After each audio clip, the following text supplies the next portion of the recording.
Bornéo, une vaste île partagée entre la Malaisie, l'Indonésie et le Brunei, est un trésor de biodiversité, célèbre pour ses forêts tropicales luxuriantes, sa faune vibrante et ses remarquables espèces endémiques.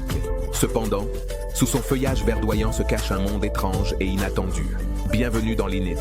Rejoignez-nous pour découvrir les choses les plus étranges récemment découvertes dans les jungles de Bornéo.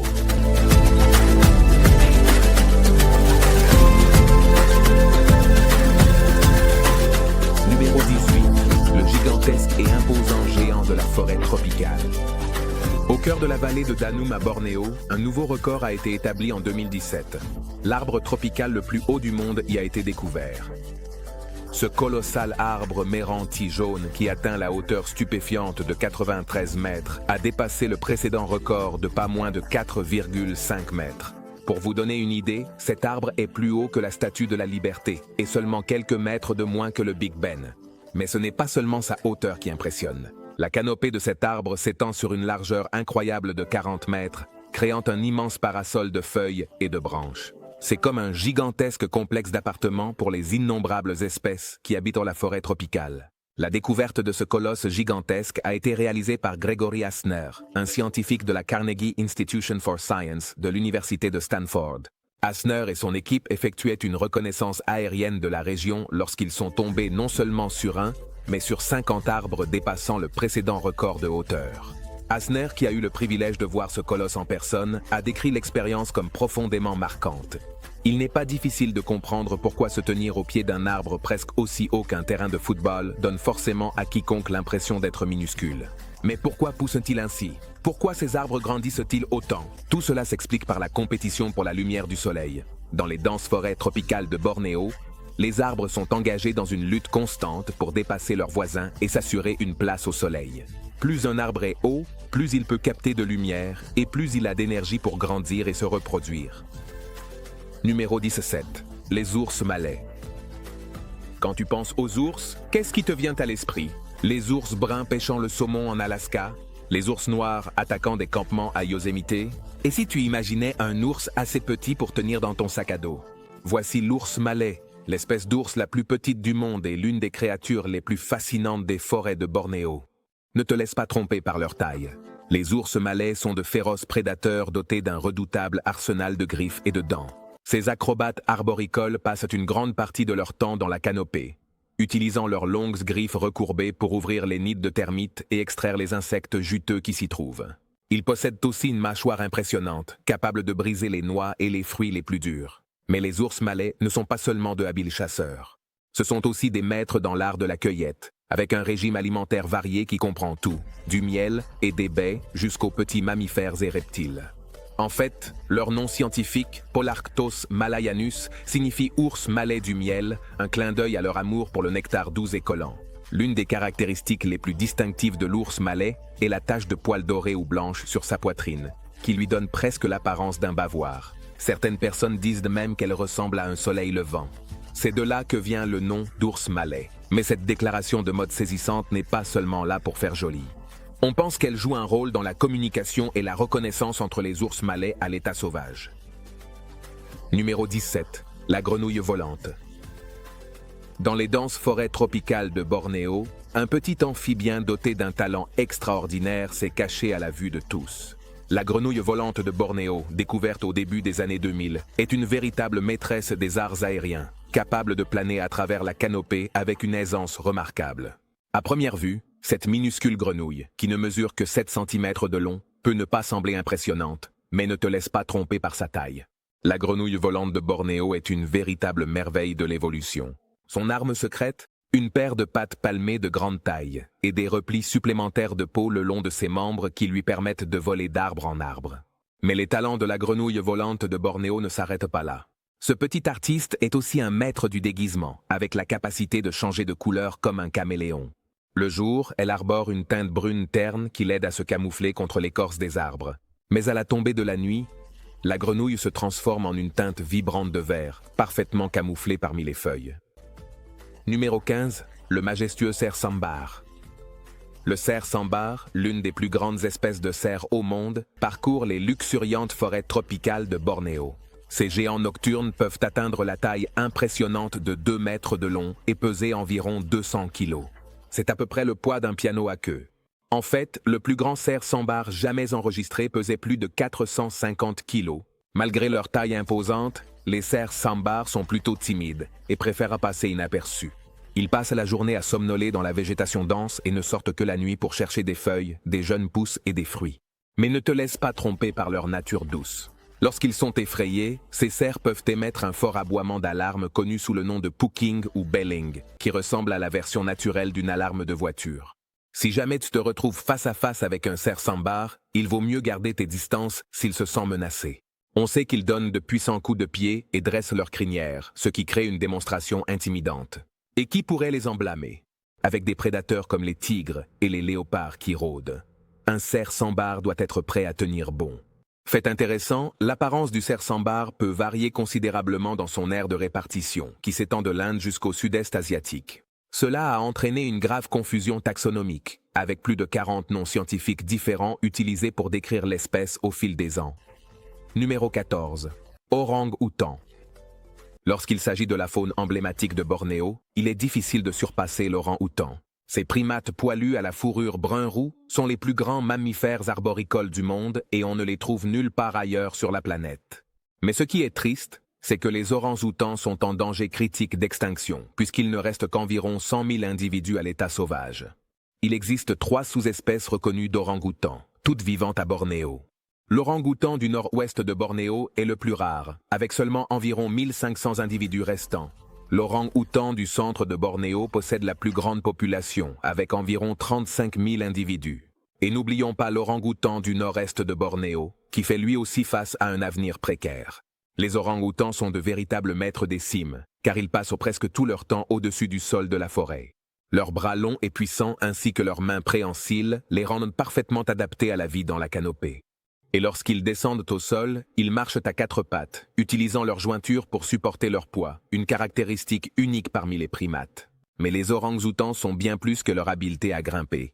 Ces singes intelligents possèdent une structure sociale riche et communiquent à travers une variété de vocalisations, de gestes et d'expressions faciales. Ils sont également connus pour leur capacité à utiliser des outils, utilisant des bâtons pour extraire le miel des ruches et des feuilles pour recueillir de l'eau à boire. Numéro 13. Les gardiens nomades de Bornéo. Au cœur des forêts tropicales de Bornéo, une tribu unique vit en harmonie avec la nature depuis des générations. Le peuple Penan, l'une des dernières communautés nomades de chasseurs-cueilleurs d'Asie du Sud-Est, incarne un mode de vie profondément lié à la terre et à ses ressources. Depuis des siècles, les Penans dépendent de la forêt pour tout, nourriture, abri, médicaments et même guidance spirituelle. Ils se déplacent dans la forêt au rythme des saisons, installant des camps temporaires et ne récoltant que ce dont ils ont besoin. C'est un mode de vie durable qui leur a permis de prospérer dans l'une des régions les plus riches en biodiversité de la planète. Au cœur de la culture Penan se trouve un profond respect pour la forêt et tous ses habitants. Ils croient que chaque arbre, chaque rivière et chaque animal possède un esprit et qu'il est de leur devoir de protéger et de préserver ces esprits pour les générations futures. Cette vision du monde se reflète dans leur langue, qui compte plus d'une centaine de mots pour désigner différents types d'arbres et de plantes. L'un des aspects les plus emblématiques de la culture Penan réside dans leur technique traditionnelle de chasse et de cueillette. À l'aide de sarbacanes et de fléchettes empoisonnées, ils chassent stabilement de petits animaux comme les singes et les oiseaux. Ils récoltent également une grande variété de produits forestiers, allant du rotin et du bambou aux fruits et légumes sauvages. Numéro 12. Le pic à lunettes. Bien au-dessus du sol de la forêt, sur les branches ondoyantes des plus grands arbres de Bornéo, un petit oiseau avec un grand secret s'est caché en pleine vue. Avec ses lunettes blanches distinctives et son plumage gris doux, le pic à lunettes, qui porte un nom très approprié, est un maître du camouflage et un mystère fascinant, aussi bien pour les scientifiques que pour les ornithologues. Découvert pour la première fois en 2010 par une équipe de chercheurs explorant la zone de conservation de la vallée de Danum à Sabah, en Malaisie, le pic à lunettes est un véritable énigme malgré sa petite taille. Mesurant à peine 10 cm du bec à la queue, cet oiseau insaisissable a réussi à échapper à la détection pendant des siècles, se dissimulant dans le feuillage dense de la canopée de la forêt tropicale. Mais qu'est-ce qui rend le pic à lunettes si spécial ? Pour commencer, ce petit oiseau est un véritable acrobate, capable de naviguer avec aisance à travers le réseau complexe de branches et de lianes. Son long bec fin est parfaitement adapté pour explorer les recoins profonds des fleurs et des fruits, ce qui lui permet de se régaler de nectar, de pollen et d'insectes. Mais peut-être que le plus remarquable chez le pic à lunettes est sa capacité étonnante à se fondre dans son environnement. Il s'avère que ses anneaux oculaires blancs distinctifs ne servent pas seulement à se faire remarquer. En réalité, ils aident l'oiseau à disparaître parmi les rayons de soleil filtrant à travers la canopée, le rendant pratiquement invisible aussi bien pour les prédateurs que pour les concurrents. Et puis, il y a les vocalisations uniques de ces oiseaux. Contrairement à beaucoup de ses cousins plus bruyants, le pic à lunettes communique par une série de pépiments et de trilles doux, presque inaudibles, comme s'il murmurait des secrets aux arbres eux-mêmes. Numéro 11. La grenouille impressionnante. Au cœur profond des forêts tropicales de Bornéo, un petit amphibien doté d'un secret extraordinaire s'est caché dans les ruisseaux et rivières rapides. Mesurant à peine 6 cm du museau au cloaque, la grenouille à tête plate de Bornéo ne paie peut-être pas de mine au premier abord, mais sous cet extérieur modeste se cache l'une des adaptations les plus remarquables du règne animal. Voyez-vous, la grenouille à tête plate de Bornéo est la première grenouille sans poumons connue au monde, une espèce qui a complètement éliminé le besoin d'organes respiratoires conventionnels. À la place, cette créature incroyable dépend entièrement de sa peau fine et hautement vascularisée pour absorber l'oxygène directement de l'eau, ce qui lui permet de prospérer dans les ruisseaux et rivières rapides de l'intérieur accidenté de Bornéo. Découverte pour la première fois en 1978 par une équipe de chercheurs explorant les hauts plateaux de Kelabit, à Sarawak, en Malaisie, la grenouille à tête plate de Bornéo est restée en grande partie inétudiée pendant des décennies. Ce n'est qu'en 2008 qu'une équipe de scientifiques de l'Université de Vienne et de l'Université de Malaisie Sabah a finalement commencé à percer les secrets de cet amphibien extraordinaire. Grâce à une combinaison de séquences vidéo à haute vitesse, de tomographie par ordinateur et d'autres techniques d'imagerie avancées, l'équipe a pu démontrer comment l'anatomie unique de la grenouille lui permet d'extraire l'oxygène de l'eau avec une efficacité incroyable. En aplatissant son corps et en écartant largement ses membres, la grenouille maximise sa surface et minimise la résistance, ce qui lui permet de respirer à travers sa peau même dans les courants les plus rapides. Mais les adaptations de la grenouille à tête plate de Bornéo ne s'arrêtent pas là. Cette espèce possède également une paire de pattes palmées et musclées qui lui permettent de s'agripper aux rochers et autres surfaces immergées avec une ténacité incroyable. Lorsqu'elle se sent menacée, la grenouille peut même gonfler son corps jusqu'à doubler de taille, ce qui la rend moins attrayante pour les prédateurs. Numéro 10. Kopsteins bronzeback. Le serpent Kopsteins bronzeback est peut-être un nouveau venu sur la scène scientifique, mais il commence déjà à se faire un nom. Découvert en 2007, ce reptile énergique est un véritable spectacle avec ses écailles irisées qui brillent dans des tons de bleu, de vert et de bronze. Mais ce n'est pas qu'une belle apparence. Le dos de bronze de Kopstein a une attitude qui correspond à son apparence saisissante. Lorsqu'elle se sent menacée, on sait que ce serpent élargit son cou, révélant une coloration orange vif saisissante qui semble dire « Ne t'avise pas de m'embêter ». Et si cela ne suffit pas, elle n'a pas peur d'infliger une morsure douloureuse. Avec une taille impressionnante pouvant atteindre 1,50 m, le serpent Kopsteins bronzeback est un prédateur redoutable dans les forêts de Bornéo. Elle passe une grande partie de son temps dans les arbres à chasser de petits mammifères, des oiseaux et des lézards. Mais lorsqu'elle n'a pas envie de manger quelque chose en haut d'un arbre, elle n'hésite pas à poursuivre sa proie sur le sol de la forêt. L'une des choses les plus fascinantes chez le Kopstein à dos bronzé est sa capacité à changer de couleur selon son humeur et son environnement. Lorsqu'il se sent calme et détendu, ses écailles prennent une teinte plus terne, semblable au bronze. Mais lorsqu'il est agité ou prêt à attaquer, ces mêmes écailles explosent dans un éblouissant spectacle de bleu et de vert éclatants. Malgré son apparence voyante et son comportement combatif, le Kopstein à dos bronzé reste une espèce relativement mystérieuse. Les scientifiques commencent à peine à percer les secrets de son comportement et de son écologie, et il reste encore beaucoup à apprendre sur ce personnage haut en couleur. Numéro 9. Le sauveur écailleux. Le pangolin de Sunda n'est peut-être pas un nom très connu, mais ce mammifère écailleux mangeur de fourmis est l'une des créatures les plus fascinantes et les plus gravement menacées d'extinction de Bornéo. Les pangolins, souvent décrits comme des artichauts ambulants ou des ananas vivants, sont recouverts de la tête aux pieds d'écailles superposées et résistantes faites de kératine, le même matériau qui compose nos ongles.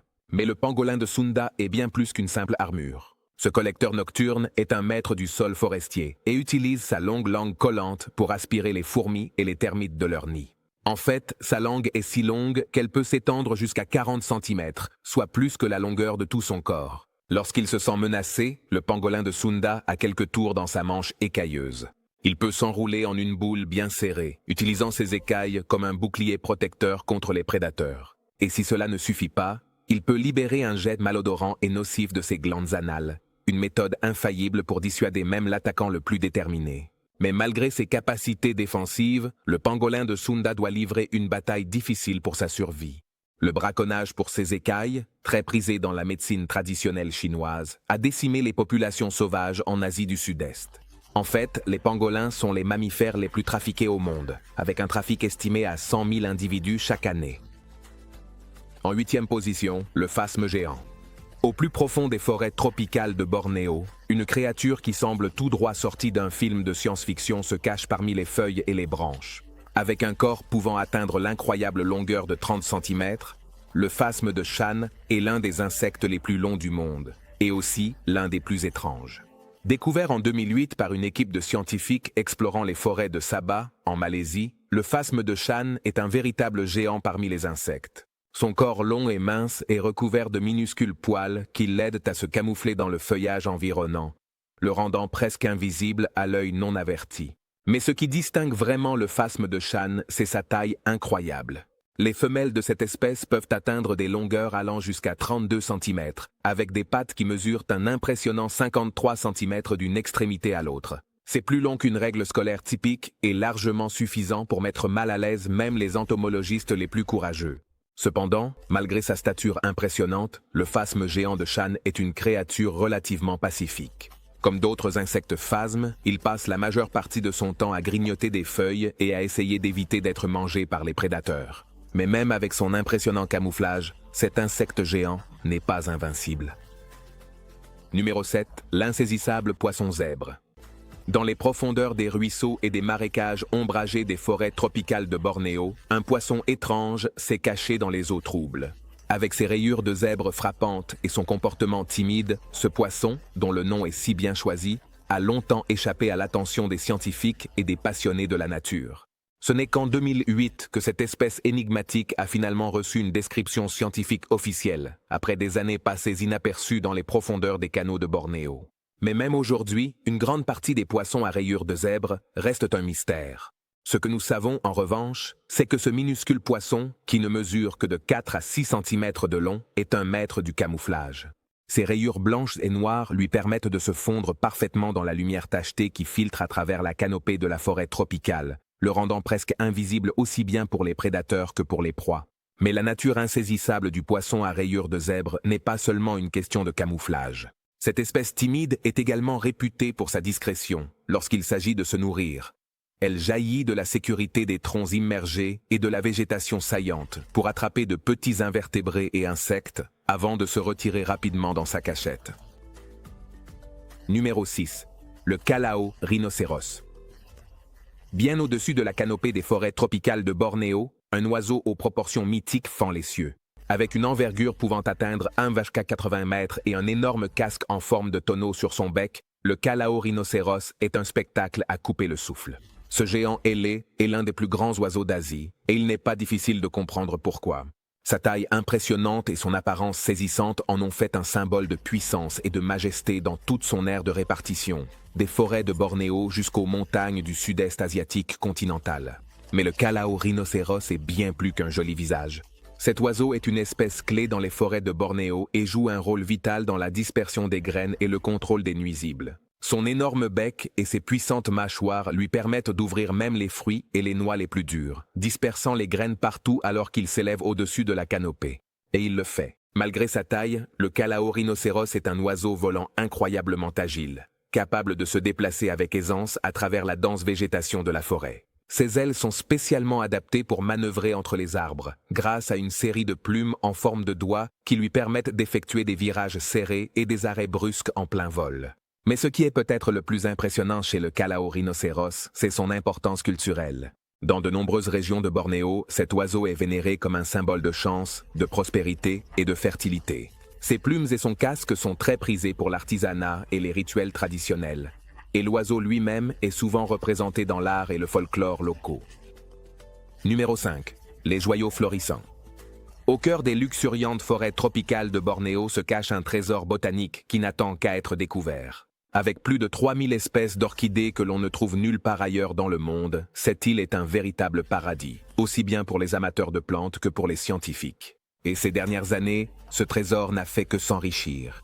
Depuis 2007, 51 nouvelles espèces d'orchidées ont été découvertes à Bornéo, dont la majorité, pas moins de 37 espèces, dans le célèbre cœur de la région de Bornéo. Malgré des siècles d'activité et d'exploitation humaine, l'intérieur accidenté de l'île reste l'un des endroits les plus riches en biodiversité de la planète et de nouvelles espèces y sont régulièrement découvertes. Mais qu'est-ce qui rend les orchidées de Bornéo si spéciales? Pour commencer, ces fleurs délicates sont des maîtres de l'adaptation et de nombreuses espèces évoluent pour prospérer dans les microclimats et niches écologiques uniques de l'île. Des cimes des arbres jusqu'au sol de la forêt, on peut trouver des orchidées accrochées aux arbres, aux rochers et même au dos des insectes, chacune parfaitement adaptée à son habitat particulier. Et puis il y a les fleurs elles-mêmes, avec leurs formes complexes, leurs couleurs éclatantes et leurs parfums souvent enivrants. Les orchidées comptent parmi les plantes les plus belles et les plus séduisantes de la Terre. Certaines espèces, comme la célèbre pantoufle de Rothschild, sont si rares et convoitées qu'elles peuvent atteindre des prix allant jusqu'à 5000 $ par plante sur le marché noir.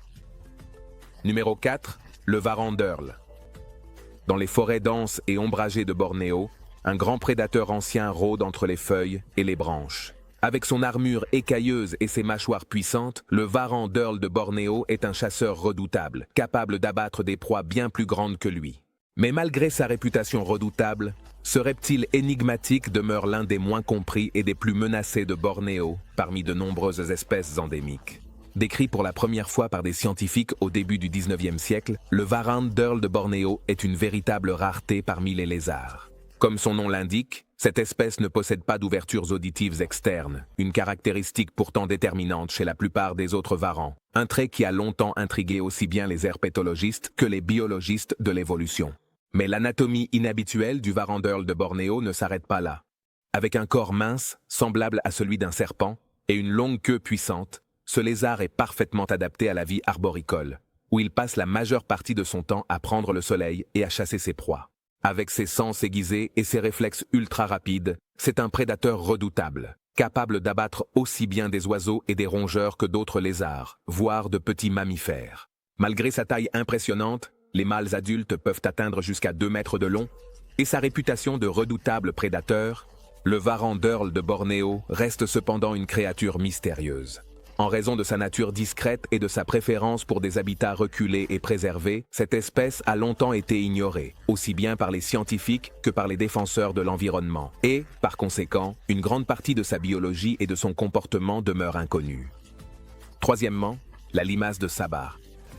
Les hauts sommets et les forêts embrumées de la région de Sabah à Bornéo abritent une incroyable diversité de créatures uniques, allant du majestueux orang-outan au discret léopard nébuleux. Mais l'une des merveilles les plus étranges et fascinantes de ces montagnes est un petit mollusque visqueux et étonnamment séduisant, connu sous le nom de limace de Sabah. Ce gastéropode coloré, qui ne mesure que 4 cm de long, peut sembler modeste à première vue, mais ne te laisse pas tromper par sa taille. La limace de Sabah est une véritable maîtresse dans l'art de l'amour. Pendant la période de reproduction, la limace de Sabah participe à un rituel étrange et fascinant connu sous le nom de lancer de la flèche de l'amour. En utilisant un organe spécialisé appelé sakadar, la limace tire une flèche acérée et calcaire sur son futur partenaire, lui injectant un puissant cocktail d'hormones et de mucus. On pense que cette flèche chimique de l'amour augmente les chances d'une fécondation réussie, donnant ainsi au lanceur un avantage reproductif sur ses rivaux. Mais les exploits romantiques de la limace de Sabah ne s'arrêtent pas là. Cette espèce est également connue pour sa queue incroyablement longue et habile, qui peut s'étirer jusqu'à 3 fois la longueur de son corps. Pendant la parade nuptiale, la limace enroule souvent cet appendice préhensile autour de son partenaire, s'engageant dans une danse sensuelle et lente qui peut durer des heures. Deuxièmement, le seigneur de Mirma. Dans le sous-bois humide et faiblement éclairé des forêts tropicales basses de Bornéo, une petite armée laborieuse travaille sans relâche. Mesurant à peine quelques millimètres de long, les fourmis Lorda Mirma comptent parmi les insectes les plus petits et les moins remarquables parmi les nombreux habitants de l'île. Mais ce qui leur manque en taille et en charisme, elles le compensent largement par leur importance écologique et leur intérêt évolutif. Découvert pour la première fois au début des années 2000 par une équipe de chercheurs du Japon et de Malaisie, ces minuscules insectes sont depuis devenus l'objet d'un intense examen scientifique, et à juste titre. Voyez-vous, les fourmis Lorda myrma ne sont pas des colonisatrices typiques. Contrairement à beaucoup de leurs cousines plus connues, qui vivent dans de vastes et complexes réseaux souterrains, ces fourmis établissent leur domicile dans la litière de feuilles et le bois pourri qui recouvre le sol de la forêt. Ici, dans le microcosme frais et humide du sous-bois, les fourmis Lordomurma jouent un rôle vital dans la décomposition de la matière végétale morte et le recyclage des nutriments dans le sol. Et grâce à leur petite taille et à leur coloration cryptique, un brun rougeâtre terne qui se fond parfaitement dans les débris environnants, elles peuvent naviguer dans ce monde miniature avec aisance, cherchant de la nourriture et s'occupant de leur progéniture sans attirer l'attention des prédateurs ou des concurrents. Numéro 1. Les insaisissables léopards nébuleux. Dans les jungles tropicales denses et imposantes de Bornéo, un prédateur élégant et tacheté se glisse silencieusement parmi les ombres. Avec ses membres longs et puissants et son corps musclé et agile, le léopard nébuleux de Bornéo est un chasseur redoutable, capable d'abattre des proies bien plus grandes que lui. Mais malgré sa redoutable réputation, ce félin insaisissable reste l'une des espèces endémiques de Bornéo les moins comprises et les plus menacées. Décrit pour la première fois par des scientifiques au début du 19e siècle, le léopard nébuleux de Bornéo a longtemps été considéré comme une sous-espèce de son cousin d'Asie continentale, le léopard nébuleux. Mais en 2007, des études génétiques ont révélé que la population de Bornéo était en réalité une espèce distincte, avec une histoire évolutive unique et une série d'adaptations qui la différencièrent de ses parents continentaux. Parmi ces adaptations figurent les incroyables aptitudes arboricoles du léopard nébuleux de Bornéo.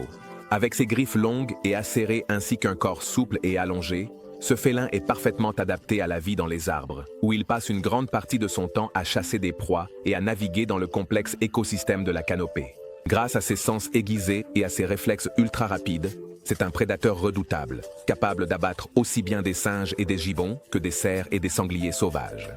Mais la caractéristique la plus surprenante du léopard nébuleux de Bornéo est peut-être sa nature énigmatique et insaisissable. En raison de sa préférence pour des habitats reculés et paisibles ainsi que de ses habitudes principalement nocturnes, cette espèce a longtemps été difficile à étudier à l'état sauvage et par conséquent, une grande partie de sa biologie et de son comportement demeure un mystère. Merci d'avoir regardé la vidéo. À la prochaine et n'oubliez pas, nous sommes The Untold.